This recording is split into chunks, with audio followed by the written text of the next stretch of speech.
পেয়ে গেল একটা খেজুরের বাগান, পেয়ে গেল একটা খেজুরের বাগান। এই খেজুরের বাগানে এসে আল্লাহর বান্দা যুবক চিন্তা করে নিল যে আমি এখানেই একটু আশ্রয় নেব, আমি এখানে একটু আশ্রয় নেব, আবার সন্ধ্যা হলে আমি এখান থেকে বেরোবো। আল্লাহর বান্দা যুবক করলেন কি না, ওই খেজুরের বাগানের ভিতরে গিয়ে একটা খেজুরের গাছের সঙ্গে তার উটটাকে বেঁধে দিয়েছেন, তার উটটাকে খেজুরের গাছের সঙ্গে বেঁধে দিয়েছেন। আর একটা খেজুরের গাছে একটু হেলান দিয়ে বসে রয়েছেন, কারণ সারা রাত চলেছেন, ক্লান্ত হয়ে গেছে। আল্লাহর বান্দা ক্লান্ত হয়ে গেছে, সারা রাত চলতে চলতে ক্লান্ত হয়ে গেছে।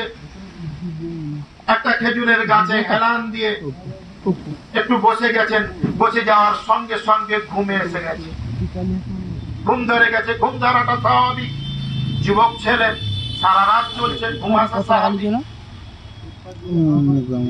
তো এদিকে এ ছেলে ঘুমিয়ে আছে, আর এর মুখটা করছে কি না, দড়িটা ছিঁড়ে আর একটা পাশের বাগানে চলে গেছে। যে বাগানটায় গিয়েছে সে বাগানে সবে মাত্র খেজুরের চারাগুলো লাগানো হয়েছে। বাবু একটু একটু সরে সরে চলে আসে, আল্লাহর রহমতের বৃষ্টি হচ্ছে, চিন্তা করার দরকার নেই।